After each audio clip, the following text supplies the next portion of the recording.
بسم اللہ الرحمن الرحیم الحمدللہ نحمدہ و نصلی علی رسولہ الکریم اما بعد۔ السلام علیکم ورحمۃ اللہ۔ محترم بزرگوں، دوستوں، عزیز ساتھیوں، آئیے غیب کی باتوں پر ایمان سے متعلق احادیث کا مطالعہ کریں انشاءاللہ۔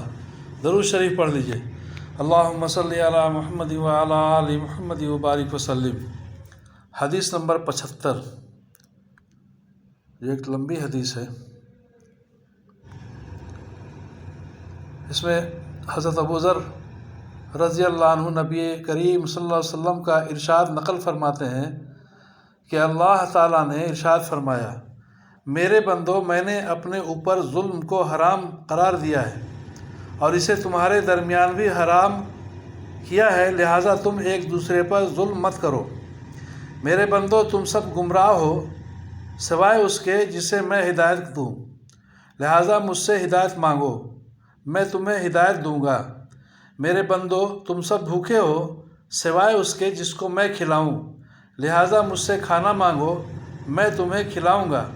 میرے بندو، تم سب برہنہ ہو سوائے اس کے جس کو میں پہناؤں، لہٰذا تم مجھ سے لباس مانگو، میں تمہیں پہناؤں گا۔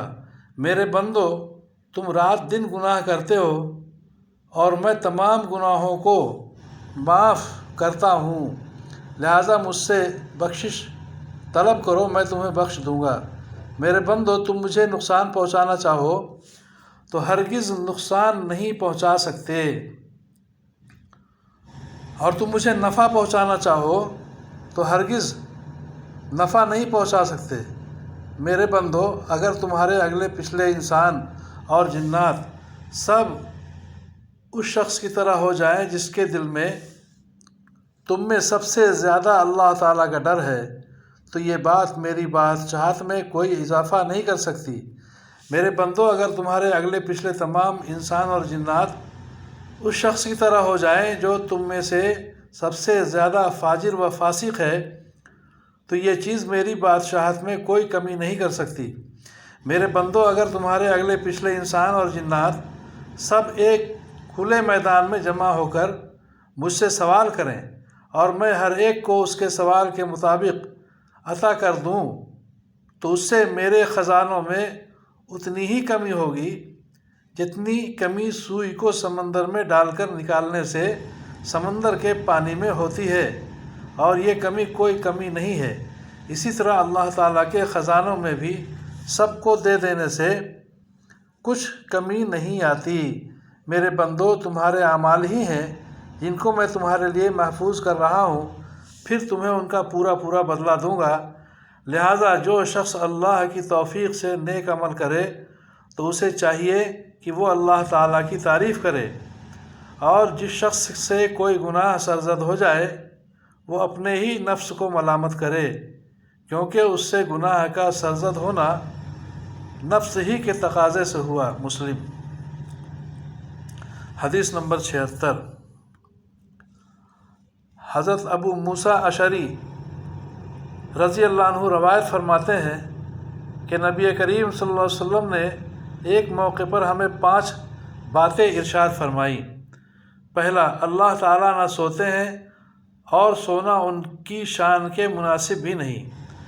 دوسرا، روزی کو کم اور کشادہ فرماتے ہیں۔ تیسرا، ان کے پاس رات کے اعمال دن سے پہلے، اور چوتھا، دن کے اعمال رات سے پہلے پہنچ جاتے ہیں، اور پانچواں، ان کے اور مخلوق کے درمیان پردہ ان کا نور ہے، اگر وہ یہ پردہ اٹھا دیں تو جہاں تک مخلوق کی نظر جائے ان کی ذات کے انوار سب کو جلا ڈالیں۔ مسلم۔ حدیث نمبر 77، حضرت ابن عباس رضی اللہ عنہ سے روایت ہے کہ رسول اللہ صلی اللہ علیہ وسلم نے ارشاد فرمایا، اللہ تعالیٰ نے جب سے اسرافیل علیہ السلام کو پیدا فرمایا ہے، وہ دونوں پاؤں برابر کیے کھڑے ہیں، نظر اوپر نہیں اٹھاتے، ان کے اور پروردگار کے درمیان نور کے 70 پردے ہیں، ہر پردہ ایسا ہے کہ اگر اسرافیل علیہ السلام اس کے قریب بھی جائیں تو جل کر راکھ ہو جائیں۔ حدیث نمبر 78، حضرت زرارہ بن